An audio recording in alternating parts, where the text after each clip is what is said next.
Krzysztof, czy mógłbyś przedstawić się naszym słuchaczom i powiedzieć, czym się na co dzień zajmujesz? Cześć wszystkim, cześć słuchaczom, cześć Dominiku Piotrze. Krzysztof Wojewodzic, prezes Escola SA. Co ciekawego mogę dodać o sobie, że oprócz bycia przedsiębiorcą też jestem czynnym naukowcem, to znaczy jestem w 3 projektach związanych głównie ze sztuczną inteligencją, z przetwarzaniem maszynowym jestem związany. Super, dziękujemy Ci za przedstawienie. Escole kupiłeś od Rafała Zaorskiego, gdy był to 5-osobowy software house. Czy mógłbyś w kilku zdaniach powiedzieć, jak do tego doszło, czym jest Escola i też jakie produkty wytwarzacie?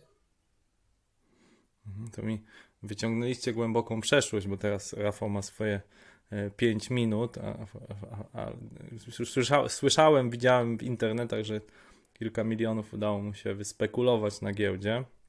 Ale tak, z Rafałem znamy się z dekadę przynajmniej i on po prostu do mnie zadzwonił 6 lat temu i powiedział: Krzysztof, mam taką fajną spółkę dla ciebie, Escola. Może byś chciał kupić, bo ja bym się chciał skupić na spekulowaniu, na tych tam tradowaniu. Ja nie za bardzo wiedziałem, jaką spółką wtedy jest Escola, bo faktycznie było to 5-osobowy niewielki software house, chociaż z niezłą historią, niezłymi referencjami dużych ubezpieczycieli, banku Getin, wydawnictw takich jak PWN czy SIP.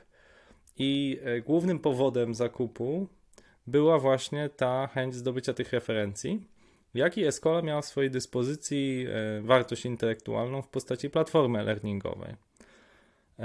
I faktycznie Rafał skutecznie różnym instytucjom finansowym ją sprzedawał, również kancelariom prawnym, ubezpieczycielom. Cała Vienna Insurance Group była naszym klientem.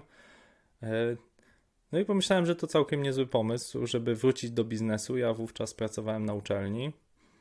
No i historia jest taka, że kupiłem Escolę od Rafała i poszedłem pożegnać się z moim ówczesnym szefem, rektorem uczelni, profesorem Witoldem Orłowskim, dość znanym ekonomistą. I on był moim pierwszym inwestorem, to znaczy powiedziałem mu, że będę zakładał taką firmę, że będziemy robić taką małą kampanię crowdfundingową, będziemy zbierać 400 000 złotych. No i on włożył 100 000 złotych pierwsze i do dzisiaj jest szefem naszej rady nadzorczej i inwestorem, jeszcze dokupił trochę akcji w kolejnych rundach. Także te dwie historie, biznesowa i naukowa, się dość mocno przenikają w moim życiu.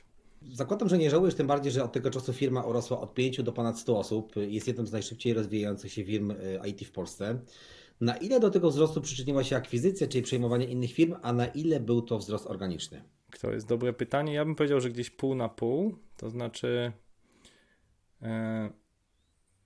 większość faktycznie osób zatrudniliśmy do Escoli, a może mniejszość, może w podziale 60 zatrudniliśmy do Escoli, a około 40 osób dołączyło do Escoli drogą akwizycji. Natomiast ja uważam, że dla nas, jako Escoli, ta droga akwizycji to było coś wspaniałego. Dlatego, że zyskaliśmy nie tylko fajny, zmotywowany zespół, zyskaliśmy klientów, zyskaliśmy referencje i to otworzyło nam zagraniczną sprzedaż. Na przykład jak połączyliśmy się z firmą Kunabu z Gdańska, to oni bardzo dużo robili kontraktów w Norwegii, trochę w Anglii, właściwie nie robili w ogóle polskich kontraktów. I co więcej, Monika, współwłaścicielka, została naszą szefową projektów, a Mateusz został naszym CTO. I do dzisiaj taka sytuacja jest. Chciałbym Cię podpytać jeszcze o ten wzrost czy rozwój tego zespołu i o rekrutację. Na co Twoim zdaniem poza zarobkami i możliwościami pracy zdalnej programiści najczęściej zwracają obecnie uwagę przy zmianie pracy? Czy prestiż firmy określony na przykład wygranymi nagrodami branżowymi jak Mobile Trend Awards ma tu jakieś znaczenie? Co najlepiej by trzeba było zapytać samych programistów, naszych pracowników, na co zwracali uwagę. Ja mogę powiedzieć o kilku takich odsłuchach, które miałem, bo wiem, że na pewno kilka osób dołączyło do nas ze względu na podcast, który prowadzę. Prowadzę taki podcast branżowy Escola Mobile, który koncentruje się wokół technologii mobilnych, ale też i jakby styku biznesu i IT. I kilku naszych pracowników to są osoby, które są naszymi słuchaczami i uważali, że to jest wartościowa wiedza, że ta firma właśnie tym się wyróżnia, że się dzieli wiedzą, bo to jest element naszej filozofii, naszego DNA, że ja uważam, że jeżeli ja tobie daję wiedzę, wam teraz daję wiedzę, wy mi dajecie wiedzę, wymieniamy się nią między sobą, to nikt z nas nie traci, każdy zyskuje. Przeciwnie do tego, jeśli, nie wiem, ty masz komputer i mi dasz komputer, no to już komputera nie masz. Nie da się go cudownie rozmnożyć. Jeżeli ty masz samochód, a ja nie mam i mi dasz samochód, no to ja mam samochód, a ty już nie masz. Natomiast z wiedzą jest tak, że jeżeli ty mi przekażesz określoną wiedzę, to być może ty nawet nadbudujesz swoją wiedzę, bo przekazując mi ją, coś jeszcze przemyślisz, uzupełnisz, ustrukturyzujesz ją. I to jest ta magia, która sprawia, że właśnie ta nasza branża informatyczna się tak rozwija. Mamy różne oprogramowania open source, mamy różne biblioteki. Będę potem mówił o tym w technologiach mobilnych, że Apple od Google'a bardzo mocno ściąga. Oczywiście robi to mądrze, bez łamania praw autorskich, ale to sprawia, że ta wiedza nasza informatyczna niezwykle szybko rośnie. W jednym z wywiadów wspominałeś, że najważniejszy jest dla Ciebie zespół i chciałbym podpytać, w jaki sposób inwestujesz w dobrą atmosferę?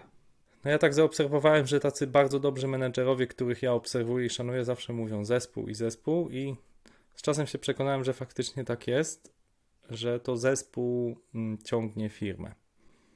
I to są dwie rzeczy, żeby zespół mieć i budować. To jest właśnie pierwsza rzecz, to dobrze go dobierać i to jest bardzo złożony proces. Na pewno są świetni rekruterzy, których można przepytać, w jaki sposób znaleźć tego idealnego pracownika, czy programistę, czy project managera, czy UX designera. Moim zdaniem to, na co warto patrzeć, to na to, jak nam się rozmawia. Bo jeżeli czujemy, że na początku nie ma chemii, to prawdopodobnie dalej jej nie będzie. Trochę tak jak się z kimś wiążemy prywatnie, z, nie wiem, narzeczoną, czy dziewczyną, tak, czy z chłopakiem. Jeżeli na początku nie idzie, to potem raczej też nie będzie szło. Zazwyczaj na początku jest świetna chemia i ona troszeczkę się pogarsza. I trzeba dbać o tą relację w długim okresie. I podobnie jest z pracownikami, to znaczy jeżeli na początku nie ma chemii, no to raczej ona już nie będzie dużo lepsza, więc trzeba na to patrzeć i zwracać uwagę na to, jeżeli są jakieś sygnały ostrzegawcze. Ja to mówię z własnych błędów, bo parę razy zdarzyło mi się zignorować takie sygnały, mówiąc, przecież ta osoba ma tak doskonałe kompetencje, ma tak doskonałe CV. I potem po 3 do 6 miesięcy musieliśmy w wielkich bólach się rozstawać, ponieważ się nie lubiliśmy, nie polubiliśmy się. Nie mówię, że to była zła osoba, ale po prostu my nie polubiliśmy się wzajemnie. I my mamy taką zasadę, że nie pracujemy z ludźmi, których nie lubimy. Tak? Jeżeli ktoś bardzo zatruwa atmosferę, nie powinien mieć miejsca w naszej firmie.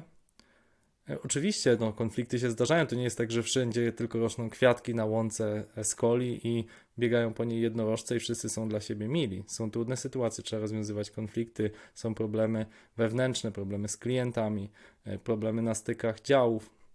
Natomiast to jest bardzo ważne, jakie mamy do tego podejście. Czy ktoś na przykład przyjmuje krytykę? Jeżeli komuś mówię, no słuchaj, tu mnie zawiodłeś, bo nie mogłem dostarczyć tego ze względu na zaistniałą sytuację, którą spowodowałeś i ktoś zupełnie próbuje zwalić na jeszcze kogoś innego albo nie przyjmuje tej krytyki, no to jest bardzo zły znak. Tak jak mówię, podobnie jak w związku. Więc uważam, że ten dobór osób jest bardzo ważny, aczkolwiek chcę zaznaczyć, że jestem trochę tutaj osobą, która dementuje znaczenie umiejętności miękkich, że one są rzekomo najważniejsze, takie hasło wszędzie można znaleźć, najważniejsze są umiejętności miękkie. No gdyby tak było, to ja kończyłem pedagogikę, to moje koleżanki z pedagogiki byłyby najlepiej opłacanymi pracownikami na rynku, a nie programiści. A jest przeciwnie. Te umiejętności miękkie ludzie czasem rozumieją jako tylko empatię, takie umiejętności wyczucia drugiej osoby, współczucia, a to jest dużo szersza gama cech. I do takich cech zalicza się na przykład wytrwałość, która jest niezbędna w zawodzie programisty. Jeżeli chcesz znaleźć odpowiedź na jakieś pytania, na rozwiązanie jakiegoś algorytmu, musisz być niezwykle wytrwały i się nie poddawać. Taką umiejętnością jest zdolność uczenia się. Jeżeli pojawia się nowa technologia, pojawia się, nie wiem, RX Swift, Swift UI, w iOSie. Musisz wiedzieć, jak się tego nauczyć i cierpliwie się w tym doskonalić. A za 2 lata znowu będzie kolejna technologia i musisz się jej nauczyć. I to też jest gama umiejętności miękkich, a nie tylko właśnie empatia. Więc tutaj trochę jest to mylnie rozumiane, to się jeszcze bierze z lat 90., kiedy ludzie kończyli różne studia menedżerskie i mówiło się o tym, że w Polsce potrzeba umiejętności miękkich, bo faktycznie wielu szefów miało takie naleciałości z komunizmu, że trzeba rozkazywać, być stanowczym i autorytarnym i pojawiało się demokratyczne zarządzanie bardziej i mówienie o miękkich umiejętnościach. Ale jak dla mnie to już jest wiedza powszechna. Chyba wszyscy już wiedzą, że na pracowników się nie krzyczy. Chyba wszyscy wiedzą, że trzeba swoje decyzje konsultować i nie ma co powtarzać tych frazesów o umiejętnościach miękkich, wąsko rozumianych jako empatii, nie i wyłącznie autorytarnym stylu zarządzania. Mam nadzieję, że ta wiedza jest już powszechna lub przynajmniej coraz powszechniejsza.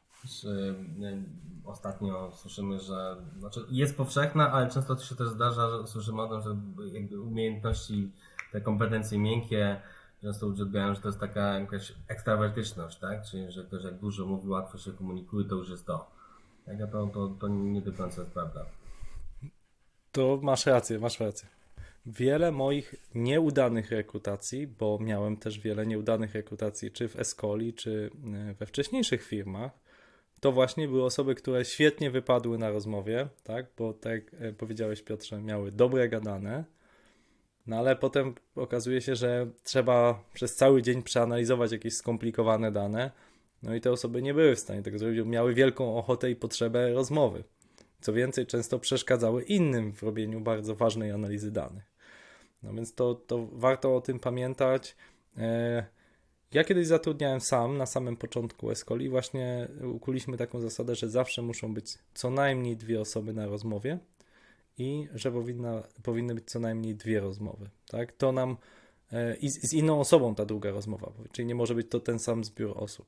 Żeby uniknąć jakiegoś takiego efektu halo, takiego efektu zachwytu daną osobą. No nie wiem, ja swego czasu aktywnie uprawiałem triatlon i nawet teraz prowadzę rekrutację na CFO, na dyrektora finansowego i kandydat widocznie to wyczuł, albo to przypadkowo tak się złożyło i od razu zaczął ze mną rozmawiać dużo o triatlonie. No i my już jesteśmy świetnymi kolegami, już nie ma znaczenia, czy on tam umie te tabelki, czy nie, no ale jesteśmy obaj triatlonistami, no to na pewno będzie świetny kandydat, tak?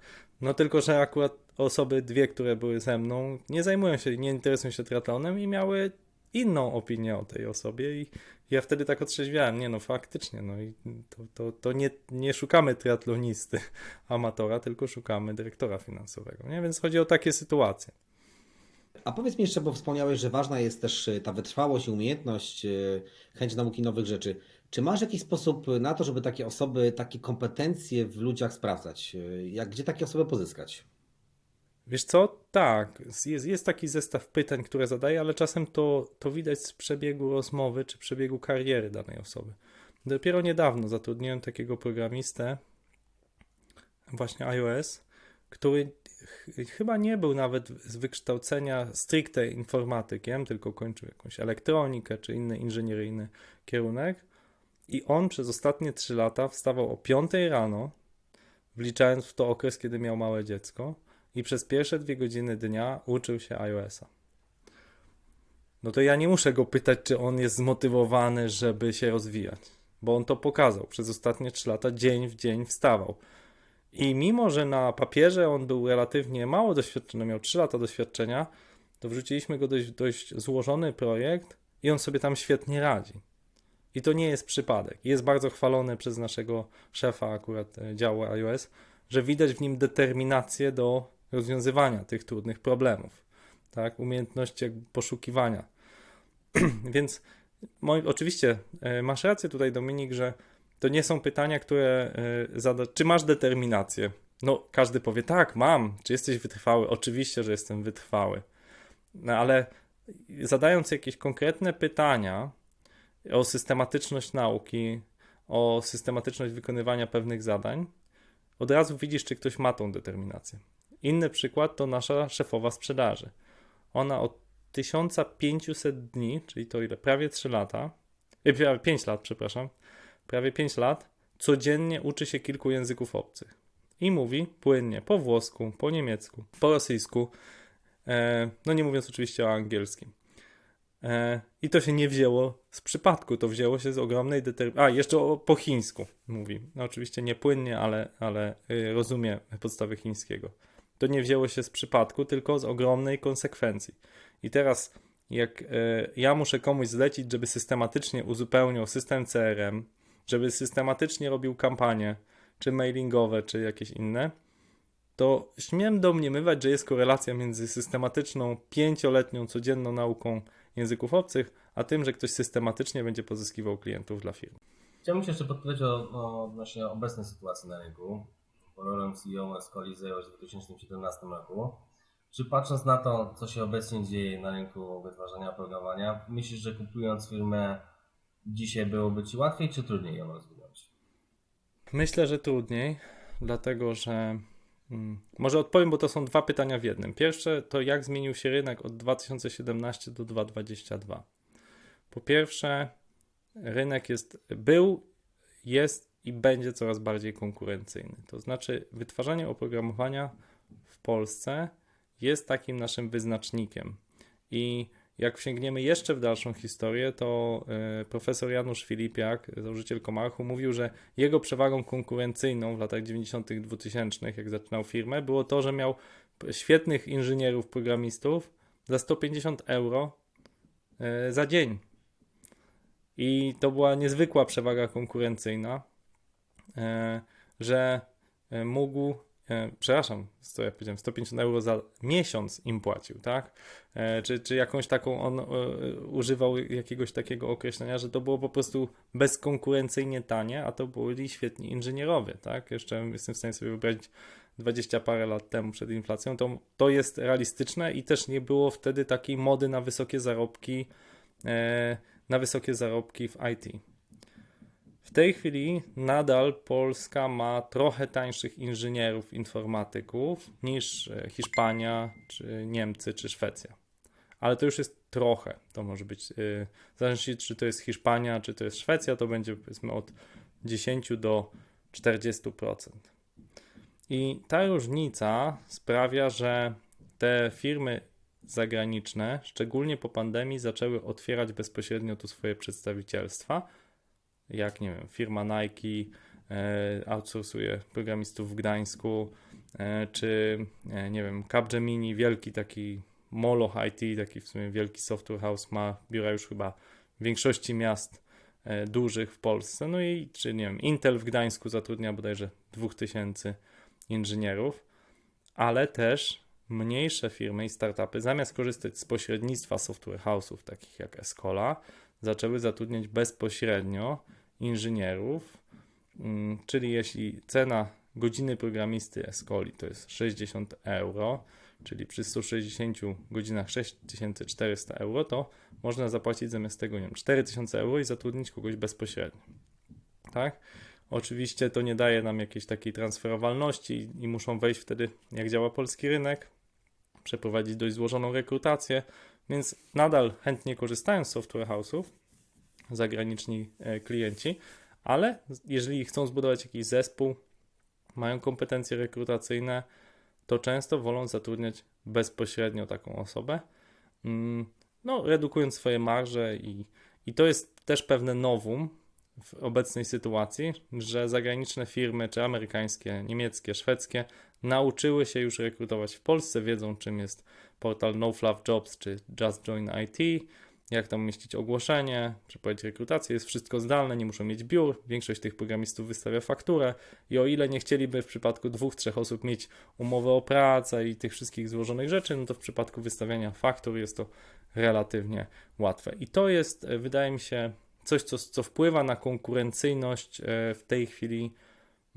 branży naszej IT, wytwarzania programowania na zlecenie.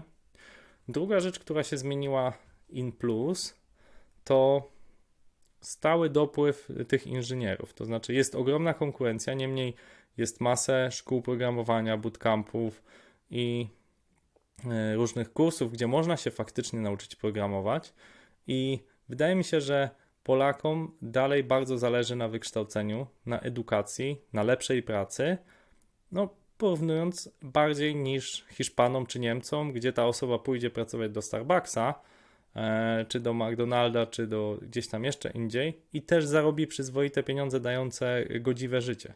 U nas tak nie jest, więc trzeba robić coś więcej, tak? I wreszcie jest jeszcze jedna pozytywna rzecz dla nas, to jest możliwość budowania startupów w Polsce. Wcześniej było bardzo trudno o kapitał i naprawdę mamy mało przykładów tych unicornów, tych jednorożców, świetnych venture capital w Polsce. No, nie wiem, założyciele Onetu, jak Piotrek Wilam czy Piotrek Kapturkiewicz, no po prostu zaczęli tworzyć fundusze, żeby je skalować na zagraniczne rynki. I to jest coś wspaniałego, że w tej chwili już możesz założyć wybitny startup w Polsce. On oczywiście bardzo szybko zostanie kapitałowo przeeksportowany do Stanów, ale jesteś w stanie go rozwinąć na spektakularną skalę. No, takim przykładem jest firma Booksy, która zatrudnia 1000 osób. Jeszcze nie tak dawno temu taką firmą było LiveChat. Ja się wychowałem akurat ulicę obok, w tej dzielnicy, gdzie LiveChat zaczynał i ja pamiętam, że jako gimnazjalista trochę się, czy w liceum trochę się śmialiśmy, co to za firma, w garażu siedzą, jakieś robią czat na stronie, no ale potem złapali kontakt z Microsoftem, już z tego garażu się wyprowadzili i tutaj z dzielnicy. No i trochę lepiej im poszło niż to wydawało się. No i te osoby są w stanie inwestować ten kapitał, tak? I pokazywać też drogę, w jaki sposób to zrobić. Co więcej, no w ogóle w biznesie, a szczególnie w Dolinie Krzemowej, bardzo ważna jest też wiarygodność tego założyciela, czy tego, kto ich rekomenduje. Więc jeżeli rekomenduje cię założyciel LiveChatu, Onetu, czy innych fenomenalnych biznesów internetowych, no to znaczy, że coś jest w twoim biznesie. Czyli to działa w dwie strony. Z jednej strony właśnie umiecie pokierować, a z drugiej strony znaleźć odpowiednich ludzi, którzy zainwestują w twój biznes. Więc uważam, że jest to dobry czas dla startupów, jeżeli ktoś ma naprawdę pomysł globalny, ale też i lokalny, jeżeli on ma odpowiednio duży rynek, to jest w stanie na niego pozyskać finansowanie i go rozwijać, mieć dobry mentoring. Także uważam, że jest coraz większa konkurencyjność, ale też możliwości nadal jest bardzo, bardzo dużo. Sporo wspominasz o zagranicy, a właśnie w Escola, poza tym, że macie klientów w Polsce, to też tworzycie produkty dla firm z zagranicy. Co Twoim zdaniem zachęca te firmy do wchodzenia we współpracę z polską firmą? Poza tym, że jest troszeczkę taniej, tak, ale co jest jeszcze istotne? Wiesz co, Escola jest taką firmą, która znana jest z aplikacji mobilnych. No, choćby mieliśmy sami nagrody Mobile Trends Awards, a teraz właściwie je wręczamy, bo kupiliśmy prawa do tej gali w początku tego roku. I jesteśmy na pewno jedną z topowych firm, które tworzą aplikacje mobilne w Polsce. Tak? Jest jeszcze kilka bardzo dobrych firm, z którymi spotykamy się w finałach przetargów, jak jest jakaś duża aplikacja do zrobienia. Natomiast Escola ma też swoją specjalizację. My bardzo dobrzy jesteśmy w aplikacje edukacyjne i mobilne, i webowe. Jak sama nasza nazwa wskazuje, Escola z portugalskiego szkoła. I kiedy stajemy już do przetargów, na przykład na zrobienie aplikacji mobilnej, czy mobilno-webowej dla edukacji, to tak naprawdę na świecie jest może 100 firm, które to umieją dobrze robić. I naprawdę zrobiły tego trochę. Więc już jesteśmy naprawdę w takiej czołówce światowej. No nie ma rankingu najlepszych firm tworzących aplikacje mobilne dla edukacji, ale gdyby istniał, jestem pewien, że Escola byłaby w nim bardzo wysoko. Myślę, że nawet mogłaby być w top 10 na świecie. Dlatego, że zrobiliśmy kilkanaście aplikacji dla uczelni. Integrujemy się praktycznie z każdym API tutaj polskich systemów uczelnianych, czy USOS-em, czy uczelnia 11, czy wszelkimi innymi. Wiemy, jak te systemy działają. Umiemy się zintegrować też z różnymi systemami learningowymi, dużymi, mniejszymi, nie wiem, choćby jak taki Blackboard, czy Teamsy, teraz robimy taką dużą integrację z wtyczkami różnymi. No to jest jakaś wiedza, którą nie da się nauczyć z dnia na dzień, która zajmuje kilka lat, żeby ją zdobyć, poznać środowisko i to sprawia, że my możemy wchodzić na globalny rynek bez żadnych kompleksów.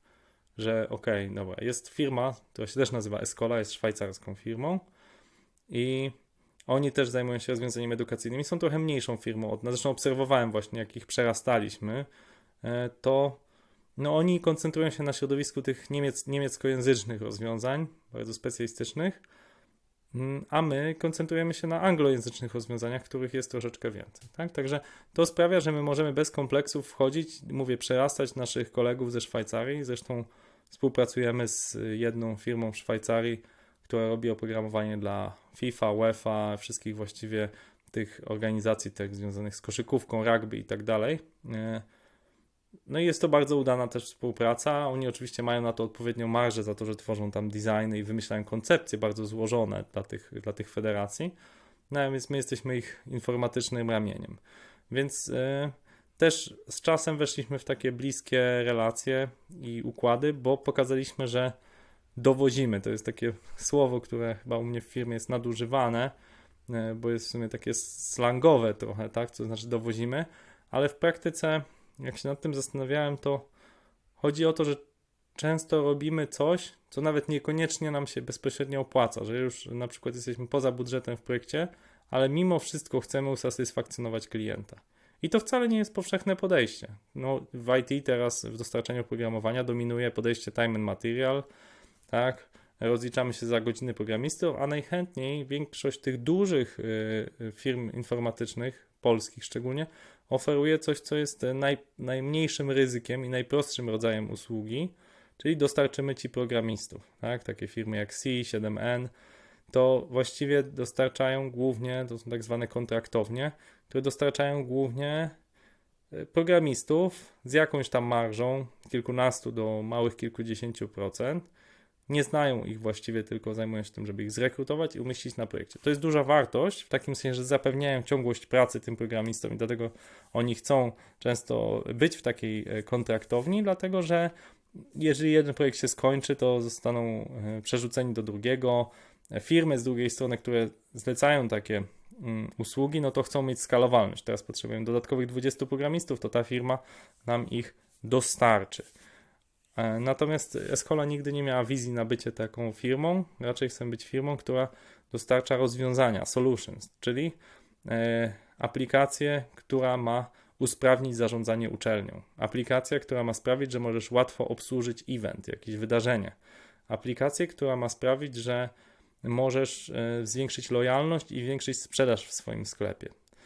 Aplikację, która będzie na przykład cyfrową kartą Twojego czworonoga, kota czy psa i tak dalej.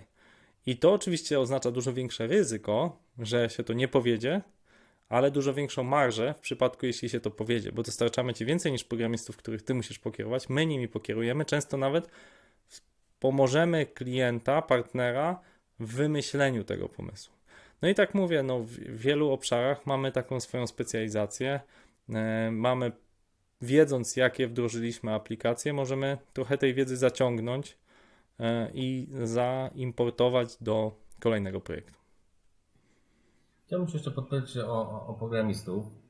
Jaki stack technologiczny jest obecnie najbardziej pożądany u mobile developerów? I od razu chciałbym Cię też podpytać, czy dostrzegasz wśród mobile developerów jakieś dysproporcje pomiędzy dostępnością Android developerów i iOS-owców? Może zacznę od drugiego pytania. Kodowanie w Androidzie opiera się nadal o Java. Java to jest powszechnie używany język, chyba, nie wiem, z 40% całego oprogramowania na świecie to Java. Więc jest łatwiej się przerzucić z Javy na Androida niż zostać iOS deweloperem, bo z kolei iOS bazuje na C Sharpie, ten Swift, czyli upraszczam oczywiście, ale tłumaczę skąd jest większa szansa zostania Android developerem, czy większa możliwość zrekrutowania. Też wielu Android developerów ma pewną taką uniwersalność w sobie, czyli potrafi napisać jakiś kod w Javie i jednocześnie w Kotlinie, bo teraz jest obowiązującym językiem Kotlin. Natomiast bardzo mało mam ludzi, którzy na co dzień piszą w C Sharpie, jest to język wykorzystywany trochę w grach, natomiast dużo mniej popularny do takiego powszechnego zastosowania i jego następcą jest Swift, który no jest, jak to Apple lubi, takim trochę językiem samym w sobie, taki przynajmniej go kreują.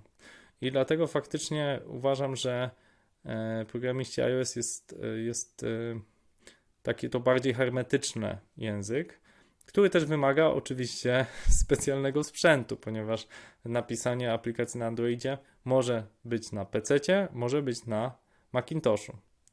Natomiast napisanie aplikacji dla Apple'a oczywiście może być tylko na Macintoshu. Tak? Więc jest to takie dodatkowe utrudnienie sprzętowe, które oczywiście nabija sprzedaż i oczywiście może być testowane tylko na iPhone, prawda?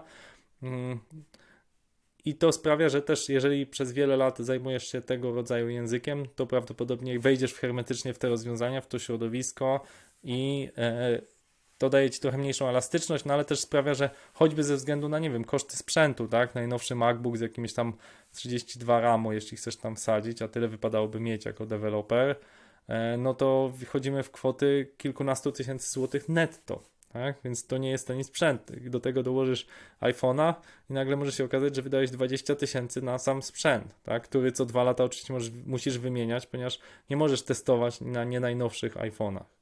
Tak? Więc to jest też dodatkowe jakieś małe ograniczenie, które wpływa na to, że koszty developmentu aplikacji iOS zazwyczaj są odrobinę droższe z naszej perspektywy.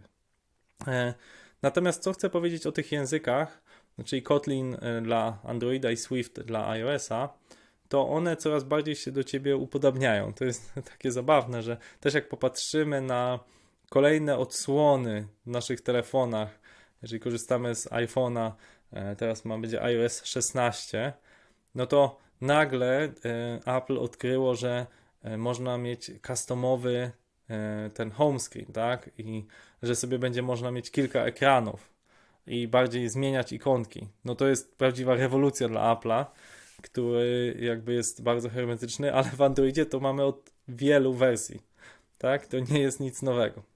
I podobnie Android teraz kończy pracę nad tym, żeby można było przenosić między różnymi ekranami na tabletach czy telefonie między komputerami. No i trochę się z tym męczy, bo nie ma tej hermetyczności, ale też za chwilę wejdzie ta funkcjonalność, która od paru wersji jest na iOSie. I oni od siebie w taki bardzo twórczy sposób podkradają i także sposób tego, w jaki sposób się koduje na obu tych językach jest coraz bardziej podobny. Jest bardzo obiektowy, jest taki właśnie relatywnie uproszczony. Mówię relatywnie uproszczony w takim sensie, że jest dużo gotowych bibliotek. I myślę, że pytanie, które zadają sobie nasi słuchacze, to jest no ale przecież Krzysztofie jest Flutter, są różne języki jak React Native, które sprawiają, że jednym językiem obsługujemy dwie platformy i jest to racja, te języki się bardzo rozwijają. Ja od 2017 roku, jak się zajmuję aplikacjami mobilnymi, obserwowałem różne wzloty i upadki. Niektóre z tych języków już leżą na cmentarzu i nikt ich nie używa, a aplikacje napisane w nich są w tej chwili przepisywane. I faktycznie my też piszemy aplikacje w tych językach. Szczególnie uważamy, że React Native jest tutaj bardzo dobrym językiem, skutecznym. Natomiast one nigdy nie zastąpią języków natywnych, jeśli chodzi o taki odbiór, takie doświadczenie użytkownika, ten tak zwany UI, UX. Nie ma też bardzo dużo gotowych bibliotek. Jest ich coraz więcej, ale one zawsze będą dopiero śledzić, dopiero następować po. I po to iOS jest rozwijany przez Apple'a i po to Kotlin jest rozwijany przez Google'a, żeby zawsze najnowsze biblioteki były tylko w językach natywnych.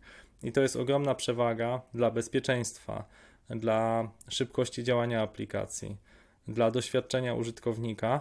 Dlatego nadal 80% aplikacji, jakie tworzy Escola, jest tworzone w językach natywnych. Dużo rozmawiamy teraz o technologiach i chciałbym podpytać, w jaki sposób uważasz za najbardziej skuteczny, jeżeli chodzi o weryfikację kompetencji technicznych u programistów. Jest kilka metod, ale masz pewnie jakąś swoją ulubioną. No moją ulubioną metodą weryfikacji jest rozmowa, bo najprostszy przykład ci podam. Pytasz dewelopera o to, w jaki sposób dbasz o bezpieczeństwo aplikacji. Każdy niedoświadczony deweloper, który robił to albo samodzielnie, albo niewiele miał do czynienia, nie dba o bezpieczeństwo aplikacji w żaden sposób, no bo nigdy nie miał do czynienia z dużą skalą aplikacji, z dużą złożonością, z wieloma integracjami, więc nie musiał nigdy o to dbać. Jeżeli zaś robił aplikacje dużej skali, które miały wiele integracji, musiały zrobić różne bramki, różne sposoby uwiarygadniania, tak? Klucze publiczne, klucze prywatne, opowie ci o tym dużo. I to jest, i to oczywiście możesz na kartce kazać komuś coś zakodować i to pokaże ci szybkość developmentu, tak? Bardzo często na kartce czy na komputerze, tak? Rozwiązać jakieś zadanie, które pokaże ci, czy ktoś szybko rozwiązał jakieś zadanie, czy umie korzystać z tutoriali. To też jest ważna kompetencja. Natomiast moim zdaniem najlepiej jest zadać takie pytania, które od razu wskazują, czy ktoś mierzył się z trudnymi problemami, takimi jak, nie wiem, continuous development, continuous integration, tak? Jeżeli ktoś w życiu nie miał z tym do czynienia, no to niestety może być co najwyżej bardzo szybkim deweloperem, ale nie rozwiązującym złożonych problemów. Jeżeli umie o tym opowiedzieć, no to znaczy, że pewnie miał z tym do czynienia, bo ciężko jest to z książek tak naprawdę wyczytać albo czuć od razu, czy ktoś opowiada z książek, czy nie. A jeżeli nawet opowiada dobrze z książek, no to znaczy, że też rozumie i że to daje nadzieję, tak? Więc uważam, że trafnie dobrany zestaw pytań, które mają nasi szefowie technologii, jest wystarczającym sposobem weryfikacji. My nie zadajemy zadań domowych, nie dajemy też testów kompetencyjnych. Myślę, że jak firma rekrutuje bardzo dużo osób, ma faktycznie szeroki lejek rekrutacji, to testy kompetencyjne są świetnym pomysłem. Natomiast my bardzo mocno selekcjonujemy kandydatów już na pierwszym etapie, czyli patrząc na ich doświadczenie, na ich CV, patrząc, czy zgłaszają się do nas. Dobrze, chciałbym Cię jeszcze podpytać odnośnie aplikacji, bo według raportu Digital 2022 każdego dnia spędzamy średnio na prawie 5 godzin w naszych smartfonach. 92,5% tego czasu poświęcamy na korzystanie z aplikacji mobilnych. Na przykładzie TikToka lub Instagrama widzimy, jak rozwiązania w stylu endless scrolling wpływają na to, jak długo jesteśmy w danej aplikacji. Czy znasz jakieś inne techniki zatrzymujące użytkowników w aplikacji? Może odpowiem dwie rzeczy. Pierwsza rzecz, jeśli chodzi o ten czas spędzony w aplikacjach, to ja czytam te raporty co roku i one co roku pokazują wyższą liczbę. Znaczy w pandemii to już w ogóle było coś niesamowitego. No, każdy z nas niech zrobi rachunek sumienia i zastanowi się, ile korzystał z telefonu w czasie pandemii i na co. I warto sobie zadać pytanie, czy ten czas spędzony w mediach społecznościowych jest dla nas wartościowy. Bo może być wartościowy, jeżeli odpowiednio ustawimy sobie, kogo obserwujemy, tak? Jeżeli to będą osoby, które wartościowe treści nam dostarczają i w przystępny sposób. Są osoby, które ja obserwuję, nie wiem, Artur Kurasiński, Bartek Pucek, które z przyjemnością subskrybuję i płacę im też za treści płatne, jak mają newslettery, tak? I na pewno bym ich nie odkrył, czy Michał Szafrański, gdyby nie to, że właśnie byli aktywni na mediach społecznościowych. Natomiast bardzo często spędzamy w aplikacjach czas, który trudno uznać za jakościowy, a co więcej, on jest wyjątkowo męczący dla naszego mózgu. To znaczy przyswajamy scrollując, tak, tym endless scrollem, jak wspomniałeś, ogromne ilości informacji, które nie zawsze są nam potrzebne. No, ja mam na Facebooku bodajże 4000 znajomych. Jakbym miał wiedzieć, gdzie kto teraz był na wakacjach przez te wakacje, to właściwie nic innego chyba bym nie mógł robić, bo bym tylko patrzył, gdzie kto był na wakacjach. Przy 4000 osób, 10 osób dziennie ma urodziny, więc mógłbym im składać wszystkim życzenia i tak dalej.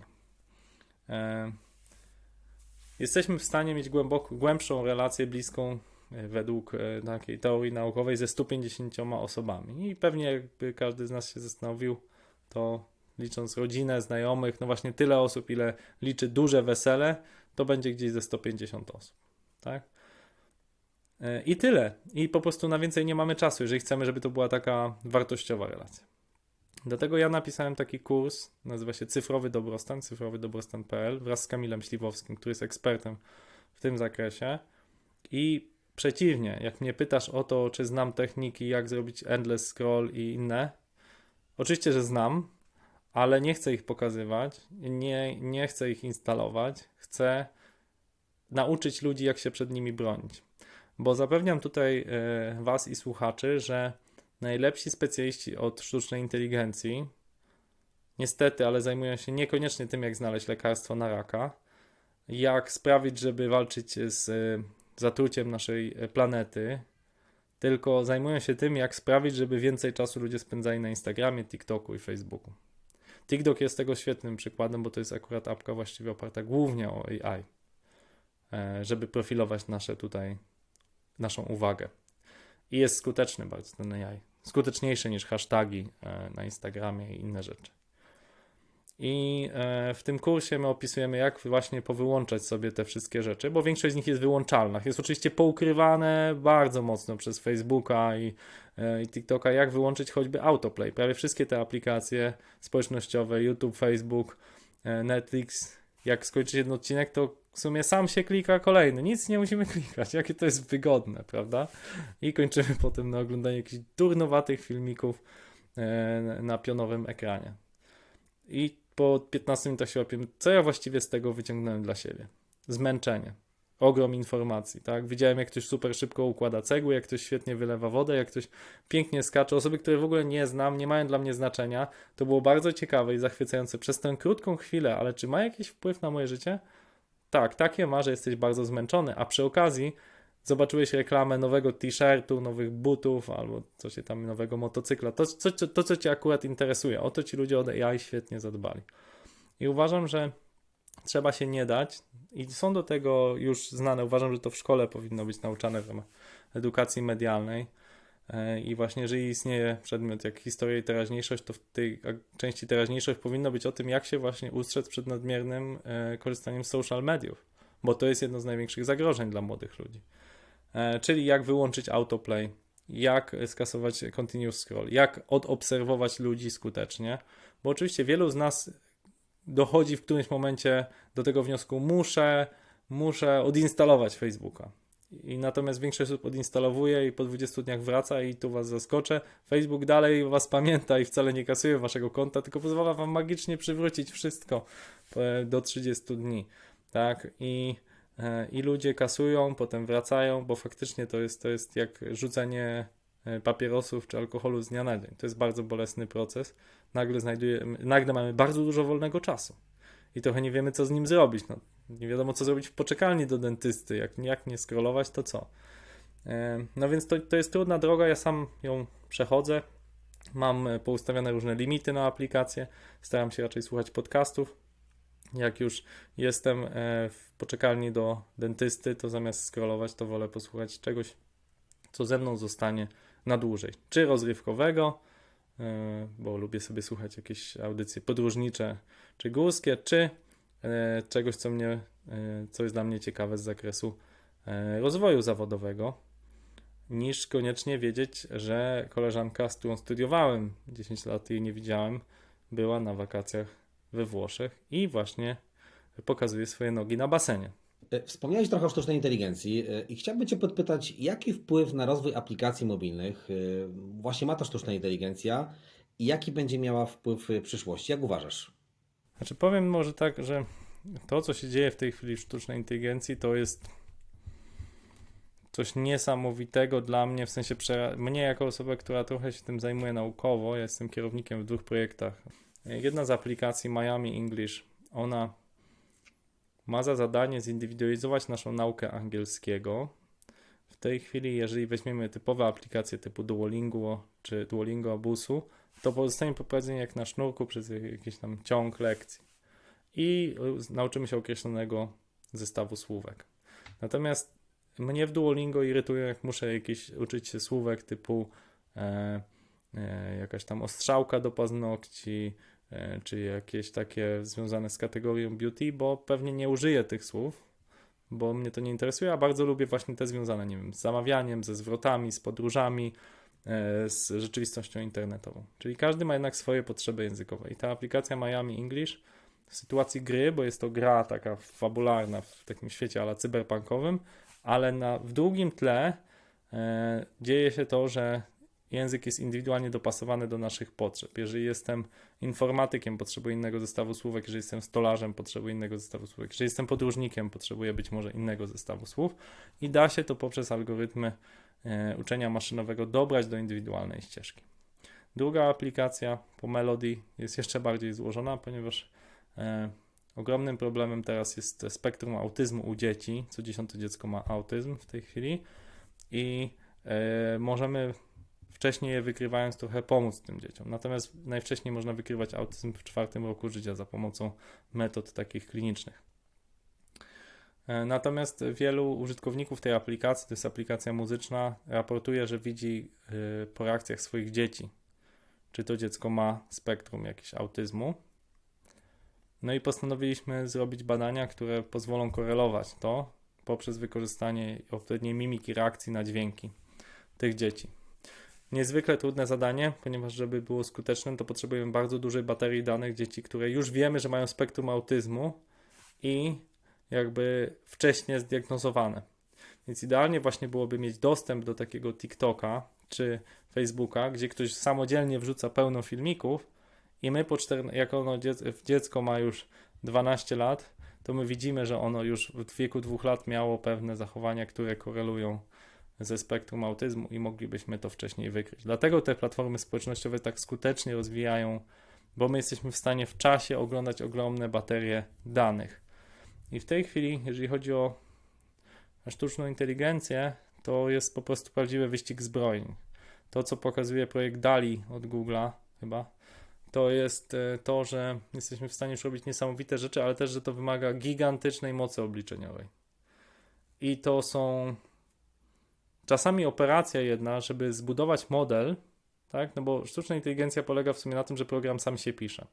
Tak, że już nie pisze go człowiek, tylko de facto w wyniku operacji statystycznych komputer sam rozpoznaje pewne schematy. No, przy samodzielnych samochodach autonomicznych to widać, że one po prostu jeżdżąc, uczą się, gdzie jest znak, gdzie jest droga, gdzie jest jakieś zagrożenie, gdzie ktoś wyskakuje na ulicę w sposób niespodziewany.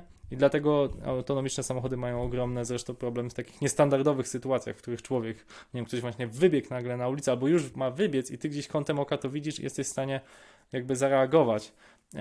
Tesla się tego uczy, ale jeszcze nadal człowiek czasami może być momentami skuteczniejszy i może za to wziąć odpowiedzialność. I wracając do tego, to zdarzają się już w tej chwili modele, których samo zbudowanie ze względu na ilość danych, na miliardy danych, kosztuje kilka milionów dolarów, moc obliczeniowa i ciepło wytworzone, tak, prąd zużyty przez te maszyny na zbudowanie jednego modelu, tak, czyli de facto napisanie jednego programu, czyli maszyny piszące jakiś program. Tyle to kosztuje i to na to stać naprawdę no, takie firmy właśnie jak Google, czy tych chińskich, jakieś tam Tencenty, ByteDance'y, bo oczywiście naukowo można sobie tam różne modele tworzyć i się zastanawiać i one są już całkiem nieźle opisane de facto od lat 70., 80. jest już sporo modeli opisanych, natomiast teraz, żeby je uruchomić, oczywiście można zostawić tam MacBooka czy PC-ta na całą noc i on się coś tam zbuduje, jakiś model, ale żeby naprawdę przetworzyć gigantyczną liczbę danych idącą w miliardy i to na przykład danych, nie wiem, z kamer 4K, tak? Gdzie to de facto musi być przetwarzane tym odpowiednim silnikiem, ale to jest gigantyczna liczba danych, no to nie oszukujmy się, do tego potrzeba po prostu farmy komputerów. Więc w tą stronę to idzie, tak się spodziewam, że podobnie jak w Web3, spodziewamy się, że będzie to takie bardzo autonomiczne i jakieś ciekawe rzeczy powstaną, życzliwe dla ludzi, ale w praktyce jest to wykorzystywane głównie, żeby zaprzątać naszą uwagę, żeby budować modele niekoniecznie zawsze dobre dla ludzkości i po drugie, no niestety często ci najwięksi z tego najwięcej korzystają. Dobrze, Krzysztofie, super, bardzo dziękujemy Ci za mega fajny, ciekawy wywiad. Czego Ci życzyć w najbliższym czasie? No myślę, że moglibyście mi życzyć, żeby produkty, które robię z Escola, bo mamy własny produkt e-learningowy i własny produkt e-commerce'owy, żeby odniosły sukces, żeby znalazły dużo klientów. I tego właśnie Ci życzymy. Trzymamy kciuki, aby się udało. Na pewno się uda, bo z takim entuzjazmem, jaki masz w sobie, myślę, że kolejny sukces jest pewny. Dziękujemy. Dzięki.